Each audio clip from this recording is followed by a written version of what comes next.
मने करे हरि को दहूं, सिद्धि को न मने करे सिद्धि पदे को जहूं। पंचाचार्य को तपे ऐसे आचार्य रहूं, उपाध्याय को न मने करे ज्ञान को वरूं।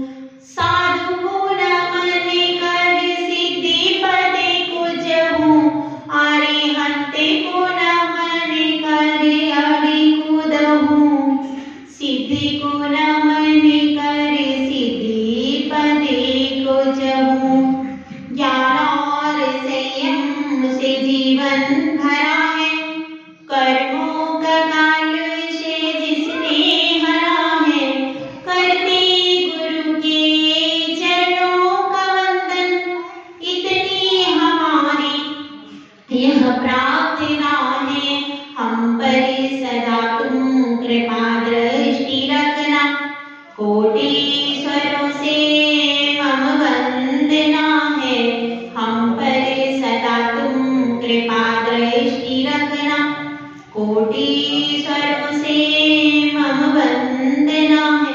जय बोलिए एक हजार श्री पद्म प्रभु भगवान की जय। परम पूज्य आचार्य श्री आदि सागर जी महाराज की जय। आचार्य श्री महावीर कीर्ति महाराज की जय। आचार्य श्री विमल सागर महाराज की जय। आचार्य श्री तपस्वी सन्मति सागर महाराज की जय। आचार्य कुंवर सुंदर सागर महाराज की जय। समय विश्व धर्म की जय। शिवानी माता की जय। अरे माता की जय। संग की जय। धर्म प्रेमी भव्यात्माओं, कोई भी व्यक्ति जब कहीं पर प्रवेश करता है तो उसका कोई ना कोई उद्देश्य अवश्य होता है।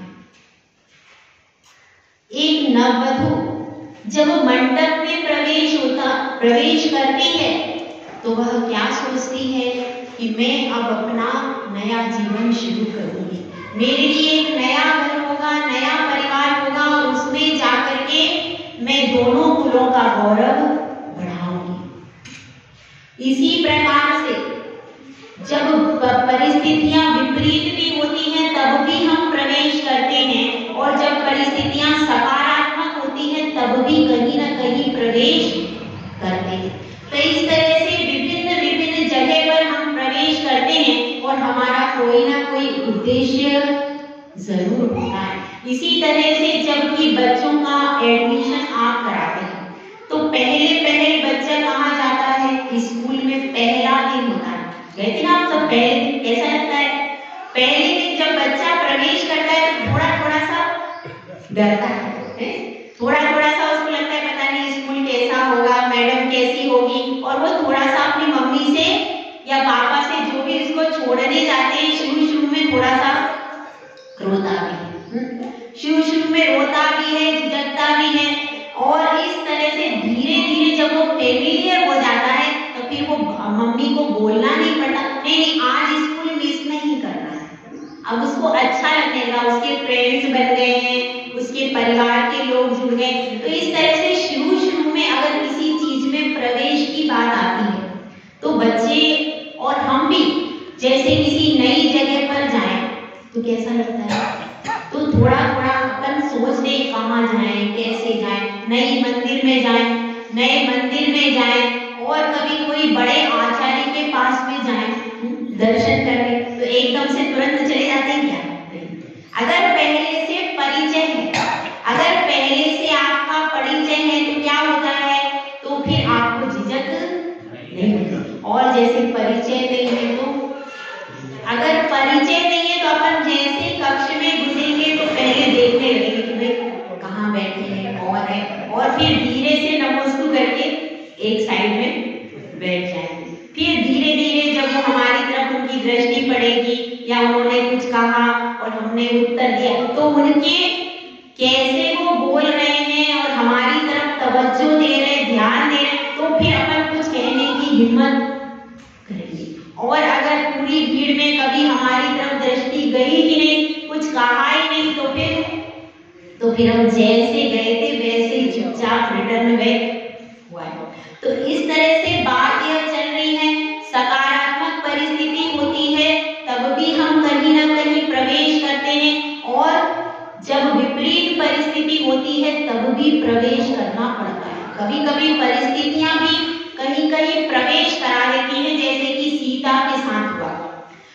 सीता के पास एक प्रश्न था, क्या कहा कि तुम लंका में 6 महीने रह करके आई, तो अब मैं जानता हूं कि तुम पवित्र हो, तुम में लेकिन यहाँ पर सर्व है, सर्व जनता है, मैं यहाँ राजा हूं। तो यदि मैं इस तरह से अनैतिक कृत्य के आप नहीं, आपकी निर्दोषता को प्रमाण है, लेकिन बिना प्रमाण के यदि आप अपनी नजरें रखूंगा तो तब समाज में क्या रहेगा, हर जगह शील का पालन करने वाले उसको पसंद नहीं करेंगे और आगे नारियां शील का पालन नहीं करेंगी। तो इसलिए तुम अपनी शील के निर्दोषता का प्रमाण प्रस्तुत करो। और धधकता हुआ अग्निकुंड उसके आगे प्रज्वलित कर दिया और प्रज्वलित करने के साथ ही सीता मन में विचार करती है, मन में विचार करके धधकता हुआ अग्निकुंड और पूरी नगरी और भी बाहर से लोग देखने को आ जाते हैं। किसी के पास विपरीत परिस्थिति होती है ना, तो आप तुरंत मोबाइल लेकर के खड़े होने वाले बहुत सारे होते हैं। ऐसे एक एक्सीडेंट हो रहा था तो रास्ते में एक व्यक्ति तड़प रहा, सब मोबाइल लेके, अरे भाई पहले मुझे शूट करने दो।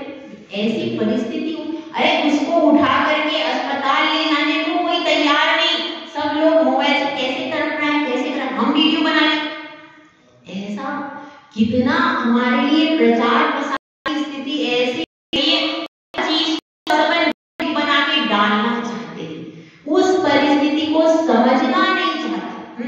लेकिन उस समय पर भी ऐसा हुआ, कुछ लोग देखने की राजधानी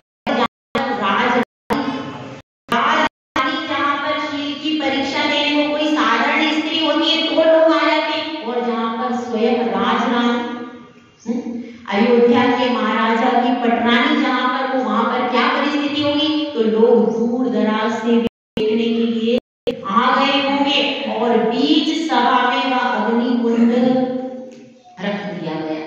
वह अग्निकुंड में लपटें ऐसी रही है कि आसमान को छू रही है और सीता विचार कर रही है।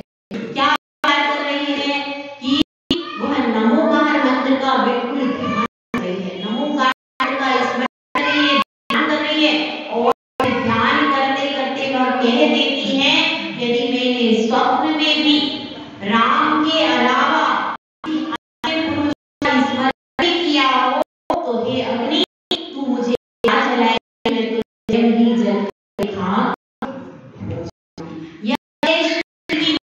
तो उस अग्निकुंड में पंच नमस्कार पढ़ते सीता प्रवेश और वह अग्नि विपरीत परिस्थिति थी कि नहीं सीता के आगे, विपरीत परिस्थिति तो थी, विपरीत परिस्थिति थी। वह जल की धार नहीं थी, वह अमृत का कुंड नहीं था, वह अग्नि का कुंड था। लेकिन पंच नमस्कार के प्रताप से, जिनेंद्र भगवान की कृपा से और उसके स्वयं के शील के प्रभाव से एक दिवाकर नामक देव जो समय जा रहा था, उसने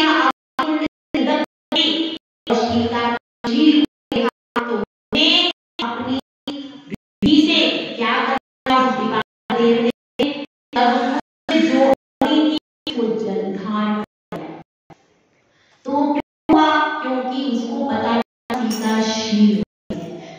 तो देव कब करेंगे, जब स्वयं में हो। तो इस तरह से वह जलधार कैसे हो गई, जलधार बन गई, जल आ गया कि वह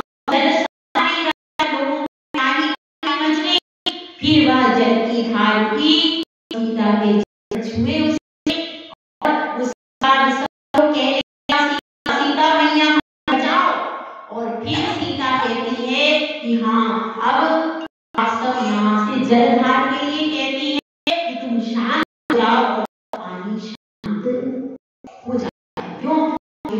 देव माया सिर्फ सीता के शील की महिमा प्रकट दिवाकर ने यह किया था। तो बात प्रवेश करने के बाद परिस्थिति सबकी अलग अलग है। हमारी भी परिस्थिति है। तो देखिए बहुत कुछ शुभ संबंध है। हमने प्रवेश किया है, पूर्णिमा के दिन वहां से विहार हुआ था और उसमें भी से ही था बनता है, ठीक है। और आए बंधाना में वो भी पाए, भगवान कौन से पाप और पा मतलब पवित्र, पवित्रता। तो इस तरह और पा मतलब तो प्रिय और पवित्रता जो संयोग है वो हमें लग रहा है कि आकर के वो शक्ति महिमा जैसे है तो यहाँ पर बहुत अच्छा लग रहा है। और अगर सब लोग आगे भी ऐसे रहेंगे तो हो सकता है आपकी इस भावनाएं भी आगे रहे। ये सब आपके ऊपर है। भगवान तो भक्त से बने, जहाँ भक्त रहेंगे उसी के अनुसार क्या चलते हैं।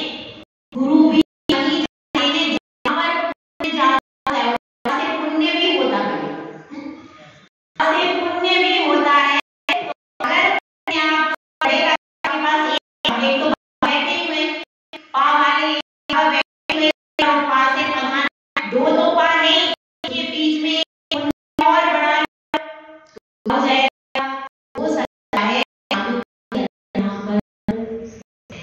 ये सब मेरे हाथ में कुछ आप और आपकी गैदरिंग होती रहेगी तो फिर साधु का सानिध्य भी आपको आगे मिल सकता है। आपकी भावना का भाव है। यहाँ पर बहुत से बैठे हैं, शांत हो रहा है, बहुत मंदिर भव्य है और बहुत सुंदर लग रहा है। करके एक बार प्रसन्न हो, ये भी प्रसन्न भी पास ही बहुत अच्छा हमको। ऐसा नहीं लगता हम नए गांव में आए हैं, ऐसा लग रहा है पुराना है। नया होकर नया तो है, आना तो इसमें भी है, लेकिन इसके बाद भी सबका उत्साह देख करके ऐसा लग रहा है प्रसन्न हो रहा है, पवित्र हो रहा है। तो ऐसी पवित्र घटनाएं आप लोगों से जुड़े तो ये पवित्र घटनाओं में चाहते कि कुछ तक पद्म प्रभु भगवान के चरणों में पूजा